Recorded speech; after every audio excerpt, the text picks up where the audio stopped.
नोपराश्य। हाँ, वर्तना वर्तना परिणाम परिणाम क्रिया परत्वा परत्वे च कालस्य स्पर्श स्पष्ट रस गंध वर्ण बनता पुद्गला शब्द बंध सौक्ष्म स्थौल संस्थान भेद तमस छाया तपोद्योत बंतश्च अण्वः अन्वः स्कंधात्। अन्वः स्कन्धाश्च भेद संघातेभ्यः उत्पद्यन्ते भेदा धनुः भेद संघाताभ्याम चाक्षुषः सद द्रव्य लक्षणम उत्पाद व द्रव्य युक्तम सत्। तद्भावाव्यम नित्यम अर्पिता अनर्पिते सिद्धे स्निग्ध रूक्ष स्वाद बंधा ना जगन्य गुणानां गुण साम्ये सदृशानाम। द्वैधिकादि गुणानां तु वन्देधिकौ परिणामिको च गुण पर्यवद द्रव्यम कालश्च शोहनत समय द्रव्याश्र निर्गुणा और तद्भाव परिणाम।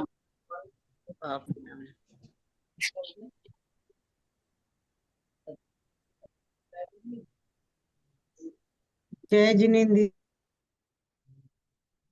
जय जिनेन्द्र। मंगलाचरण। नमो अरिहंताणं नमो सिद्धाणं नमो आयरियाणं नमो उवज्झायाणं नमो लोये सवसाहुणं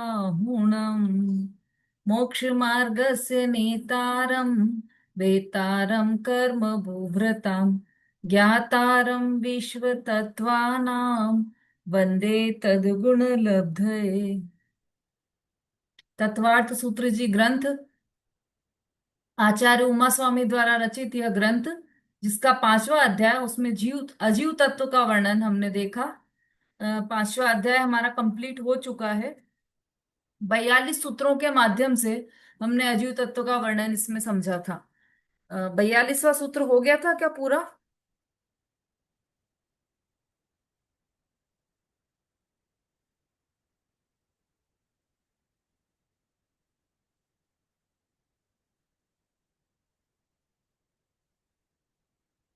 शायद सूत्र का सिद्धांत बाकी रह गया था, या हो गया था? हो गया था। अच्छा, चलिए तो फिर उपसंहार सब लोगों ने पढ़ लिया होगा। हाँ अनीता जी। मैडम एक बार और करवा दीजिएगा, थोड़ा सा ध्यान। ठीक है। 42 उपसंहार कितने लोगों ने पढ़ा है?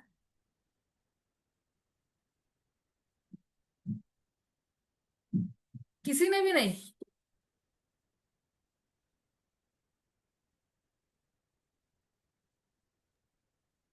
हाँ बोलिए। हाँ दीदी, थोड़ा मतलब शुरू शुरू का पढ़ा, पूरा नहीं पढ़ा कि इतना सारा है। शुरू शुरू के जो है ना ये मतलब जैसे इसमें आए जो द्रव्य, वे ही मतलब द्रव्य तक पढ़ा है। द्रव्य तक? हाँ, मतलब ये द्रव्य भी पढ़ा है और शब्द का सिद्धांत, मतलब थोड़ा अस्थिकाय वगैरह थोड़ा थोड़ा आगे आगे का ही पढ़ा है। अच्छा। हाँ तो अभी इतनी जल्दी पूरा नहीं पढ़ पाए होंगे आप लोग, तो आराम आराम से पढ़ दीदी, लीजिए, हाँ है ना। मतलब जितना पढ़ाएगा ना उतना ही समझ में, ज्यादा पढ़ने से समझ नहीं आया, फिर ज्यादा देर तक पढ़ने से नहीं आया समझ। तो अपन पूरा अध्याय समझ चुके हैं, अब तो समझ में आना चाहिए। हाँ हाँ, तो शुरू शुरू का आ गया ना, फिर बात का मतलब पूरा नहीं पढ़ा। हाँ पर पढ़ना है पूरा, है ना। हम्म थोड़ा हम्म थोड़ा करके पढ़ लो आप, ज्यादा देर मन नहीं लगे तो, और पढ़ना जरूर है। हाँ मंजू जी आपने पढ़ लिया? अनीता जी? हाँ हाँ ठीक है दीदी, दीदी, थोड़ा पढ़। थोड़ा। अच्छा हाँ आपने दीदी भी पढ़ थोड़ा लिया। थोड़ा? हाँ पूरा पूरा पढ़ना है, मतलब छोड़ना नहीं उसको। अनीता जी? हाँ दी, थोड़ा सा पढ़ लिया मैंने भी। थोड़ा थोड़ा सा हाँ पढ़ा है। चलिए। मोस्टली क्या होता है ना कि यहाँ पाठशाला में पढ़ाते हैं उतना तो पढ़ लेते हैं अपन, अकेले पढ़ने में आलस आते हैं, मन नहीं लगता, ऐसा होता है। तो उसमें हमेशा ऐसा सोचना चाहिए कि वास्तव में तो आदत तो स्वतंत्र स्वाध्याय की डालना चाहिए हमें, है ना। भोजन कोई परोसने वाला हो तो हम खा लें, कोई परोसने वाला नहीं हो तो हम नहीं खाते हैं, भूखे रहते हैं ना। 6 महीने निकल जाए, वर्ष निकल जाए, भूखे ही रहते हैं, क्योंकि परोसने वाला ही कोई नहीं था। कि एक समय भी भूखे नहीं रहते हैं, एक टाइम भी भूखे नहीं रहते हैं, अपने हाथ से ले लेके खा लेते हैं। पर अब तो बफे ही चलने लगे हैं, अब तो सब अपने हाथ से ही लेते हैं। तो भोजन तो हम करते ही है ना अपने हाथ से लेकर। ऐसा ही ये स्वाध्याय का भी ऐसा ही है। कोई सुनाने वाला मिल जाए तो बहुत अच्छी बात है, लेकिन नहीं मिल रहा है तो अपना स्वाध्याय अपने को अवश्य करना चाहिए। और अपना स्वाध्याय करने के लिए उसकी आदत डालना चाहिए। और आदत ऐसे ही पड़ेगी कि आप अपना अपना धीरे धीरे पढ़ते रहिए, थोड़ा थोड़ा थोड़ा थोड़ा सा पढ़ते रहिए, तो उससे आदत डलेगी। चलिए, अभी तो जिन्होंने पढ़ा है थोड़ा थोड़ा वो बहुत बधाई के पात्र हैं कि उनका मन, क्योंकि अब उनको इंटरेस्ट भी आया होगा, क्योंकि हम ये विषय पहले पढ़ चुके हैं। तो अब पढ़ने में मजा आता है, क्योंकि जो उसकी गुत्थियां थी वो तो सुलझ गई।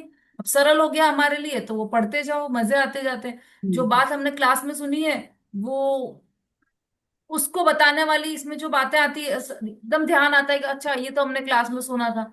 तो वो जो समझ लीजिए कि प्रत्यभिज्ञान होता है, जोड़ रूप ज्ञान, उसमें बड़ा आनंद आता है कि अरे ये तो हमने सुना था, हाँ ऐसा ही है, और दृढ़ होता है।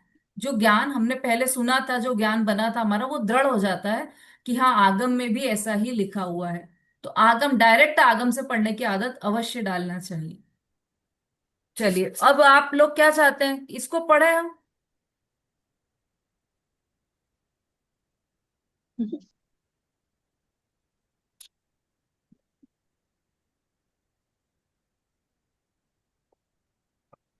तो बहुत बड़ा है,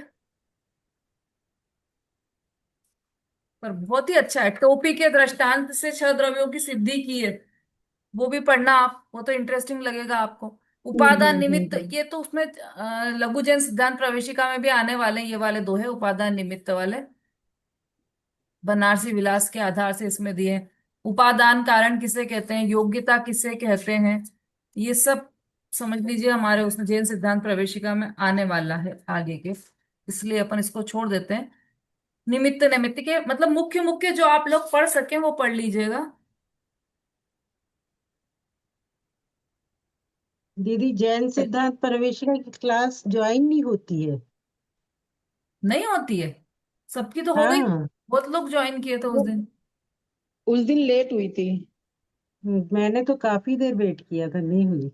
8 बजे के बाद नेट हुई का थी प्रॉब्लम था समय। उस दिन, मैंने लिखकर भी भेजा था मैसेज कि उस दिन नेट का बहुत प्रॉब्लम हो रहा था, तो थोड़ी सी लेट शुरू हो पाई थी नेट। फिर वो हॉटस्पॉट वगैरह से शुरू की थी, उसमें टाइम लग गया था।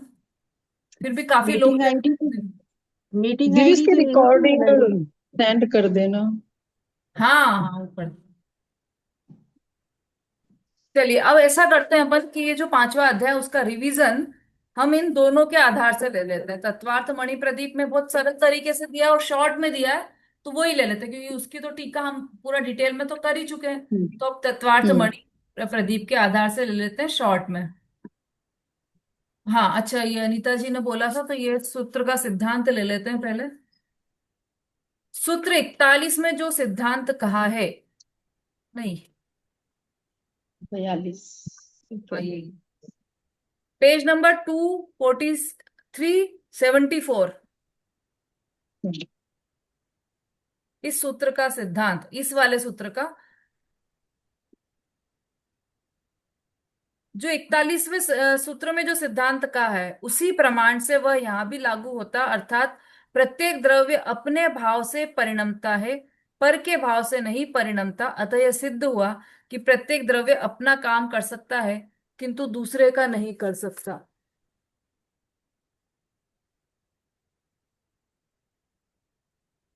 है ना? अब देखो, अब ये 42वें सूत्र का सिद्धांत दिया है। द्रव्याश्रया निर्गुणा गुणा, जो द्रव्य के आश्रय से हो और स्वयं दूसरे गुणों से रहित हो वे गुण है, ये बताया था।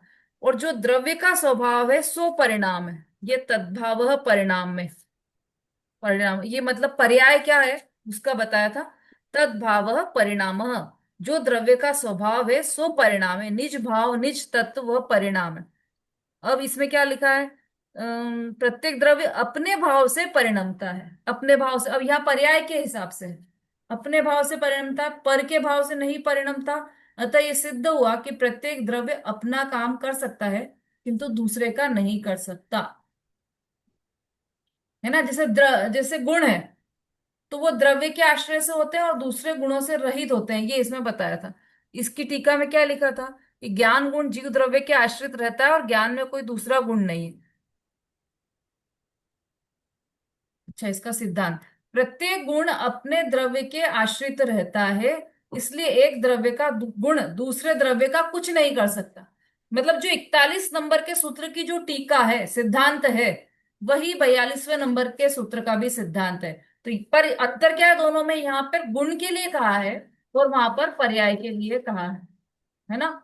परिणमता, देखो प्रत्येक द्रव्य अपने भाव से परिणमता, परिणमना मतलब पर्याय।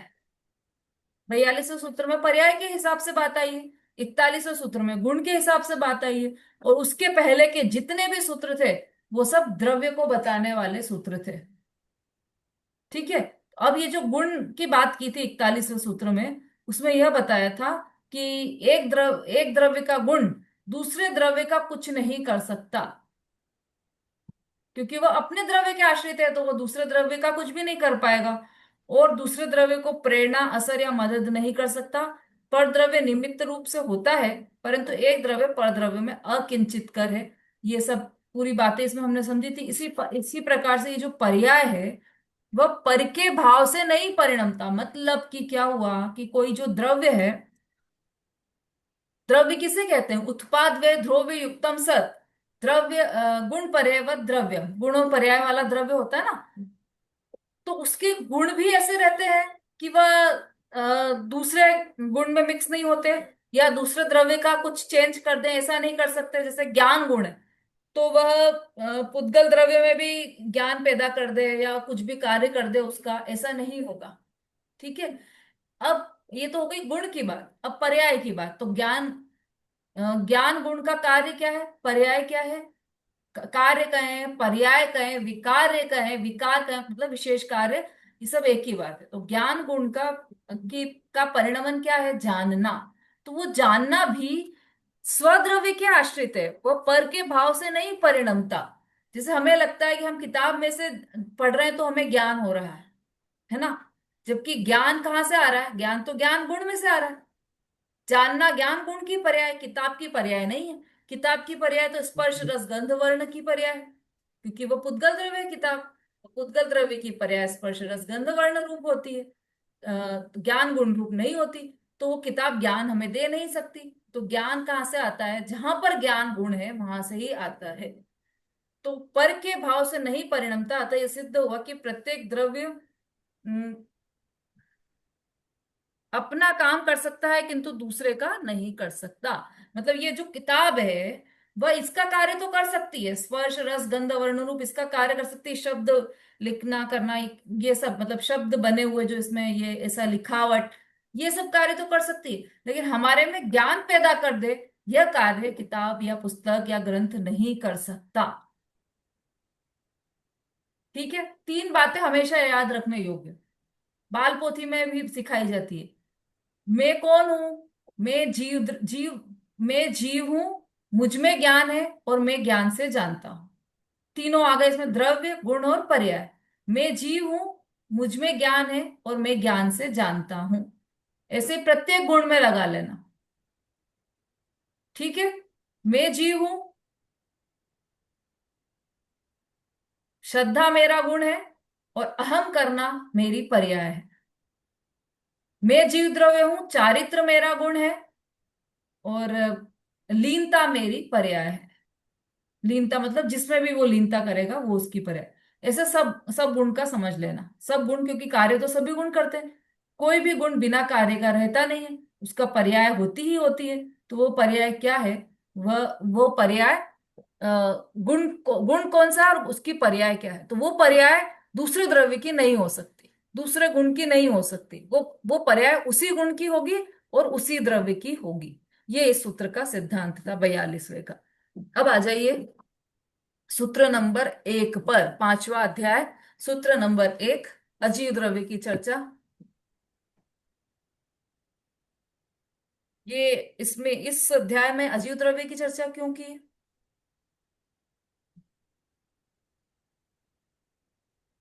हम्म कोई कारण है या बस उनके मन में आया, आचार्य के मन में, कि बस अब अजीव की करेंगे, बहुत हो गया?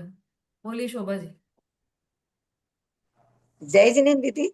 हम्म। चार चार अध्याय में जीव तत्व की चर्चा की गई है, इसलिए उन्होंने पांचवे, क्योंकि जीव के, जब अजीव को जानेंगे तभी तो अपन जीव को समझ सकेंगे ना। उसमें से अजीव में से अपने जीव को छांट पाएंगे, अलग कर पाएंगे। हम्म। हाँ ठीक है, सही बोला आपने।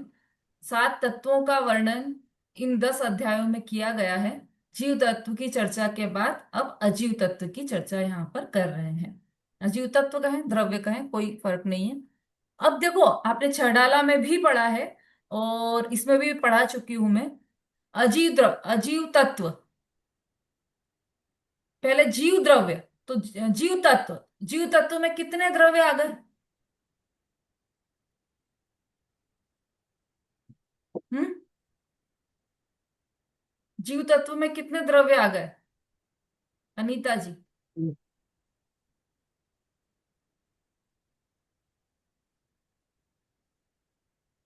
सुलेखा जी? जय जी, मतलब जीव तत्व में मेरा मेरा ज्ञान दर्शन, मतलब एक एक जीव आएगा हम्म। समता भाभी? जिसमें दीदी मेरा ज्ञान दर्शन हो, वो जीव एक तत्व है। तो एक तो जीव तत्व हो गया, और एक संवर निद्रा मोक्ष, ऐसे 4 आ जाएंगे। हाँ चलिए, अच्छा सोचा दोनों ने, बहुत बढ़िया। जीव तत्व बोला है ना, तो उसमें वो सुलेखा जी ने सही कहा कि उसमें स्वयं का जीव आ गया। जीवादि बही तच्चम है, हम तो बही तच्चम में तो कौन से दूसरे जीव आ गए। तो ठीक है, समता भाभी ने भी बिल्कुल सही कहा है, क्योंकि संवर निर्जरा ये सब जीव की पर्याय है, इसलिए वो लिया है। अच्छा चलो, अजीव तत्व में कितने द्रव्य आ गए, संगीता जी? दीदी अजीब में एक ही रहेगा, अजीब द्रव्य जो है। हम्म। द्रव्य कौन से होते हैं, कितने होते हैं? 6 है। जीव, पुद्गल, धर्म, अधर्म, आकाश, काल। तो तो जीव को इसमें, छोड़ के बाकी अजीब है। हाँ तो फिर मेरा प्रश्न यही था ना कि अजीव हाँ, तत्व जीव में द्रव्य आ जाएंगे, अजीब है, तो कौन 5 कौन? द्रव्य रहेंगे अजीब 5। में। ठीक है, अब ठीक है उत्तर। अजीव तत्व में 5 द्रव्य आ गए। कौन कौन से? धर्म, अधर्म, आकाश, काल और पुद्गल। पुद्गल, धर्म, अधर्म, आकाश और काल, ये 5 द्रव्य अजीव तत्व में आ गए। ठीक है। और जीव तत्व में दोनों दृष्टि से आप देख सकते हो। जीव तत्व में जीव द्रव्य यदि हम लेते हैं तो जीव द्रव्य तो अनंत है, वो सब आ गए उसमें, सभी अनंत जीव द्रव्य उसमें आ गए। और या फिर एक जीव द्रव्य भी लेंगे तो वो भी उसमें आ गए, पर बाकी के कोई भी द्रव्य नहीं आया उसमें। लेकिन अजीव तत्व में सभी द्रव्य आ गए। तो इसलिए अजीव तत्व का जो अध्याय था हमारा 5वां अध्याय, इसमें सभी द्रव्यों की चर्चा की है। और जो अ, जैन दर्शन के, मतलब समझ लीजिए नींव है, ऐसे सूत्र भी जो इसमें आए हैं, उसका एक कारण भी यही है कि इसमें चूंकि सभी द्रव्यों की चर्चा की है अजीव तत्व में, तो इसलिए उस वो द्रव्य कैसा है, द्रव्य किससे मिलकर बनता है, वो उसका अस्तित्व कैसा है, ये सारी चर्चा इस 5वें अध्याय में ली है। अब चूंकि ये अजीव तत्व का वर्णन है, तो इसमें 5 द्रव्य लिए हैं, तो 5 द्रव्य कैसे कैसे हैं उसका डिटेल में वर्णन यहाँ पर है। अजीव काया धर्मा धर्माकाश पुद्गला। धर्म, अधर्म, आकाश और पुद्गल, ये 4 द्रव्य अजीव और काया है। काया मतलब बहुप्रदेशी है, तो अजीव का है। बस सिंपल सा अर्थ है इसका। द्रव्याणी, ये जो द्रव्य बताए हैं, ये जो ऊपर बताए हैं, अजीव, अजीव काया तो है। धर्मा, धर्माकाश, पुद्गला, ये जो द्रव्य बताए हैं वो सब कैसे हैं, वह द्रव्य है। जीवाश्च, जीव भी द्रव्य है, क्योंकि फिर उत्तर प्रश्न आया कि क्या यही द्रव्य है, तो नहीं, जीव भी द्रव्य है। फिर प्रश्न आया कि कैसे है ये द्रव्य, तो नित्यावस्थितान्य रूपाणी, नित्य है, अवस्थित है और अरूपी है। फिर प्रश्न उठा कि क्या सभी द्रव्य अरूपी हैं, तो नहीं, रूपिण पुद्गला, तो जो जो पुद्गल द्रव्य है वह रूपी है। ठीक है, इतना तो क्लियर हो गया, वो डिटेल में चल चुका है हमारा। अब ये सब जो चर्चा हुई है हमारी, ये 6 द्रव्य के बारे में हुई है कि 6 द्रव्य में से कौन से द्रव्य अजीव हैं और काया है। इसके बाद का जो प्रकरण आया, कितने, 1 2 3 4 5 सूत्र का ये एक पंच है। इसके बाद फिर से 5 सूत्र का एक पंच है, उसमें द्रव्य के प्रदेशों की और उनके द्रव्यों की चर्चा की है, उसके प्रदेशों की चर्चा की है। मतलब द्रव्य कितने कितने हैं और उनके प्रदेश कितने कितने हैं, ये चर्चा की है इसमें।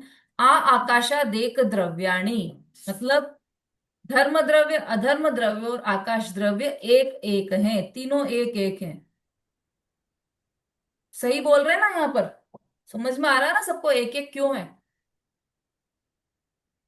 उनकी संख्या बता रहे हैं। आकाश, धर्म और अधर्म, ये तीनों ही एक एक हैं।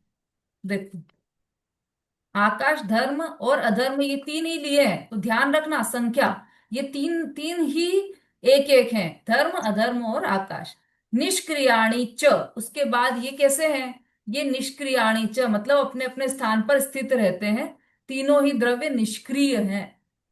असंख्येया प्रदेशा धर्मा धर्मेक जीवाना, ये निष्क्रिय का मतलब यहाँ पर वो नहीं लेना कि ये क्रियावान, मतलब परिणमन रहित है, ऐसा नहीं है। निष्क्रिय मतलब क्रियावान नहीं है, अब स्थिर रहते हैं, गतिवान नहीं है, इतना ही अर्थ लेना है यहाँ।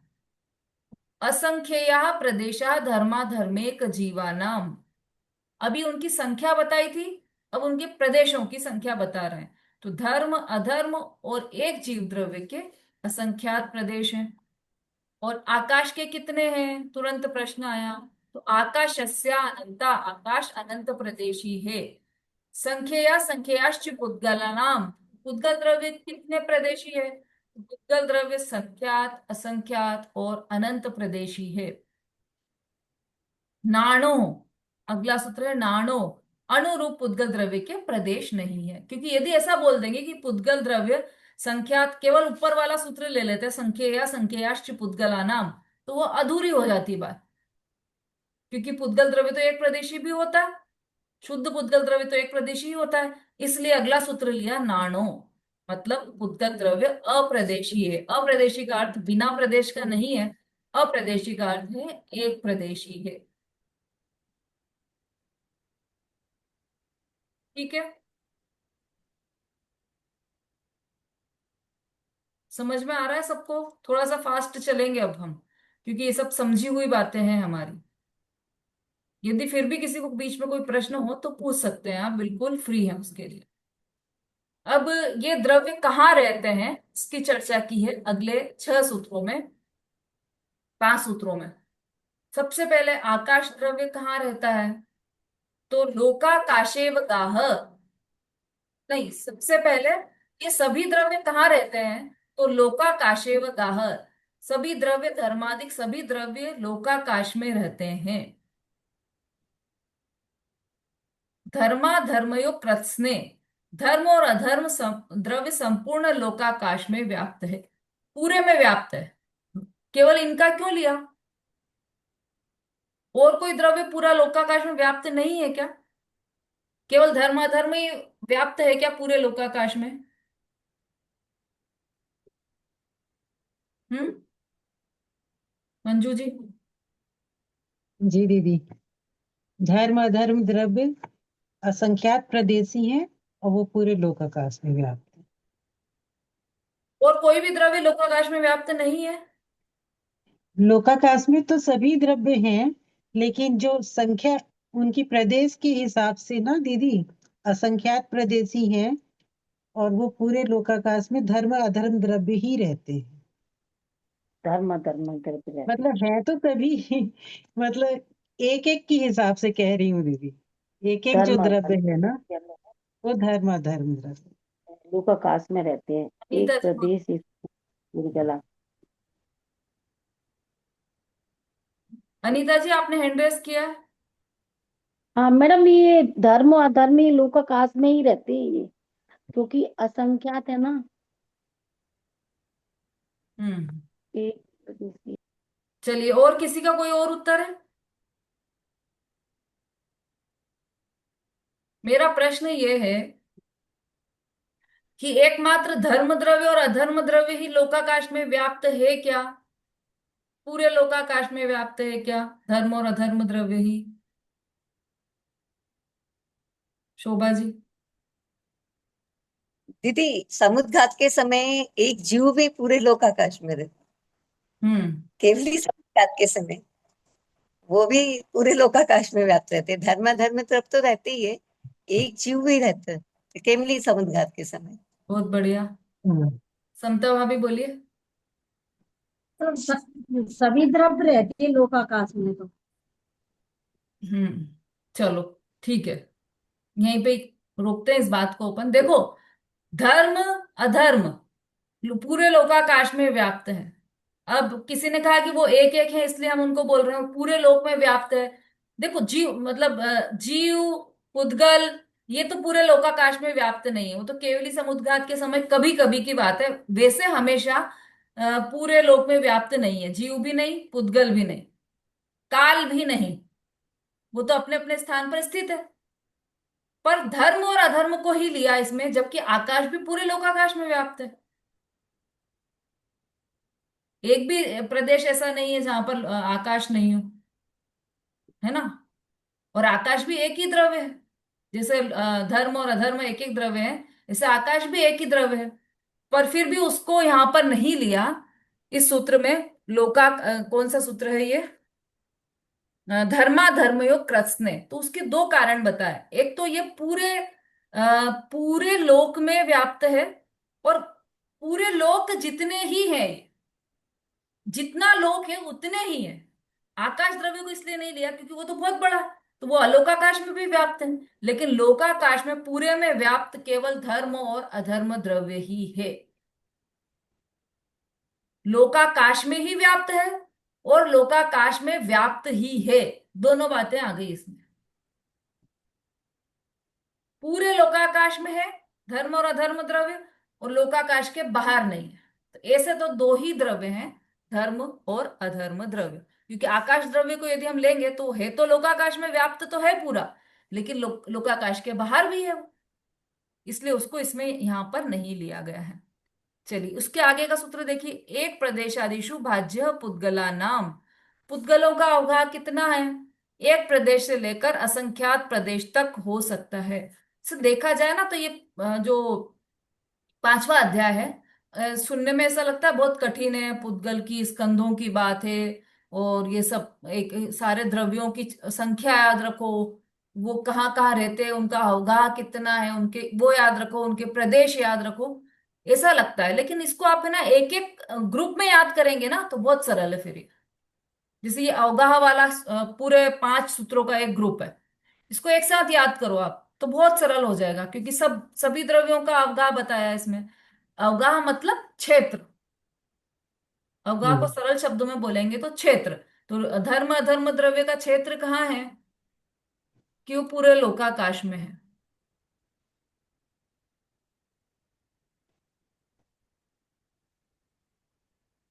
ऐसा सबका क्षेत्र। तो पुद्गलों का क्षेत्र कितना है?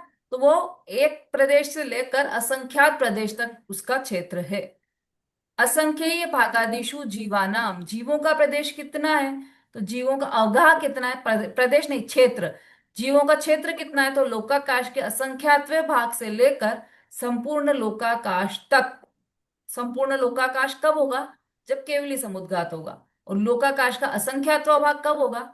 जब वो निगोधिया में जन्म लेगा, तब वो लोकाकाश के असंख्यातवें भाग के बराबर हो जाएगा। तो उसका क्षेत्र इतना है, मतलब। और उसके बीच के सब ले लेना। ऐसा नहीं कि या तो इतना छोटा रहेगा या फिर इतना बड़ा हो जाएगा कि 3 लोग में समा जाए, इतना नहीं। बीच के सब है ना, सब है भाई। चींटी है, हाथी है, घोड़ा है, और फिर वो स्वयंभू रमण का मत्स्य है। उसके बीच में कोई छोटा मनुष्य, बड़ा मनुष्य, सब तरह के जीव हैं, सब तरह की अवगाहना है। लेकिन कहाँ से कहाँ तक की अवगाहना हो सकती है? तो असंख्यात भाग से लेकर और लोकाकाश तक की, संपूर्ण लोकाकाश तक की इतनी अवगाहना जीव की हो सकती है। फिर प्रदेश संहार विसर्पाभ्याम प्रदीपवत, जब इतनी अवगाहना हो जाती है, जीव की ऐसे ऐसे अवगाहना रहती है, तो किस कारण बनती है वो अवगाहना, छोटी बड़ी ऐसी अवगाहना किस कारण बनती है? तो जिस प्रकार दीपक का प्रकाश कम अधिक स्थान में बन जाता है, उसी प्रकार जीव के प्रदेशों का संकोच विस्तार स्वभाव के कारण वह लोकाकाश के असंख्यातवे भाग आदि में बन जाता है। जीव में संकोच विस्तार शक्ति होती है, इसलिए वह संकुचित होकर असंख्यात भाग में भी रह जाता है और विस्तारित होकर 3 लोक में भी समा जाता है, पूरे लोकाकाश में भी समा जाता है। ये अवगाह संबंधी सूत्र पूरे हुए। इसमें किसी को कोई प्रश्न है? प्रदेश अलग है, ये क्षेत्र की बात है ना। प्रदेश तो असंख्य है जीव के, पर कितने क्षेत्र में रहेगा वो, उसकी बात चल रही है यहाँ पर। हाँ बोलिए ललिता जी। सभी द्रव्य तो लोकाकाश में व्याप्त है, धर्म अधर्म द्रव्य थे, काल द्रव्य भी तो है। हाँ, इसलिए उसमें 2 कारण बताए, धर्म और अधर्म 2 ही लिए हैं द्रव्य, उसके 2 कारण बताए। एक तो ये पूरे प्रदेश मतलब पूरे एक है और पूरे लोकाकाश में व्याप्त है ऐसा। अब ये कालाणु भी पूरे लोक में है, लेकिन एक एक करके, भाई द्रव्य किसको कहा? पुद्गल भी पूरा उसमें व्याप्त है, जीव भी पूरे लोकाकाश, उसका क्षेत्र लोकाकाशी। अलोकाकाश में तो कोई भी नहीं रहते, जो रहते हैं सब लोकाकाश में ही रहते हैं। और पूरे लोक में ठसाठस भरे हुए हैं जीव, कोई भी स्थान खाली नहीं है, ठसाठस भरे हैं पुद्गल द्रव्य, कोई भी स्थान खाली नहीं है। फिर भी धर्म और अधर्म को कोई क्यों लिया? क्योंकि वो पूरे प्रदेश में व्याप्त है। एक धर्म द्रव्य पूरे लोकाकाश में व्याप्त है। ऐसा तो नहीं कि एक पुद्गल द्रव्य पूरे लोकाकाश में व्याप्त है, वहां तो असंख्य अनंत आ गए द्रव्य। और द्रव्य एक द्रव्य जो पूरे लोकाकाश में व्याप्त हो, ऐसा कौन सा द्रव्य है? तो धर्म और अधर्म ही है द्रव्य। एक द्रव्य काल द्रव्य, काल काल द्रव्य द्रव्य असंख्य हो गए, रत्नों के समान, एक एक प्रदेश में एक एक है, तो असंख्य हो गए ना काल द्रव्य तो। प्रदेश के हिसाब से असंख्यात प्रदेश है, हाँ लोक एक में द्रव्य, व्याप्त हो जाए। फिर से बोलिए। एक द्रव्य, एक द्रव्य क्यों प्रदेश के हिसाब से व्याप्त है? क्यों प्रदेश की बात नहीं है अभी यहाँ पर। हाँ मतलब वो पूरा व्याप्त ही है ना। कहाँ हाँ, रहता है धर्म द्रव्य? तो पूरे लोकाकाश जितना है, पूरे लोकाकाश में व्याप्त है ऐसा। अधर्म द्रव्य कहाँ रहता है? पूरे लोकाकाश में व्याप्त है। जीव द्रव्य कहाँ रहता है? तो उसके लिए आप ऐसा कह ही नहीं सकते कि पूरा लोकाकाश में व्याप्त रहता है। उसके लिए तो ऐसे ही बोलना पड़ेगा कि जिस शरीर में है वहां पर है, शरीर प्रमाण है। देह और प्रमाण। काल द्रव्य का कैसे बोलते? काल द्रव्य एक एक क्षेत्र पर, एक एक प्रदेश पर एक एक कालाणु स्थित है, यही बोलना पड़ेगा। ये नहीं बोल सकते कि पूरे में व्याप्त है। व्याप्त नहीं है, व्याप्त मतलब फैला हुआ, तो फैला हुआ नहीं है, वो मिला तो एक हुआ प्रदेश में एक एक स्थित है। लेकिन लोक तो वो है। धर्म अधर्म तो पूरे फैले हुए हैं सब लोग। जीव द्रव्य भी फैला हुआ नहीं है, केवली समुद्घात के समय एकमात्र तब फैलता है बस, और कभी भी नहीं फैलता। बाकी नहीं। इसलिए धर्म ठीक है, और आप अधर्म। समय। हम्म हाँ, ओके।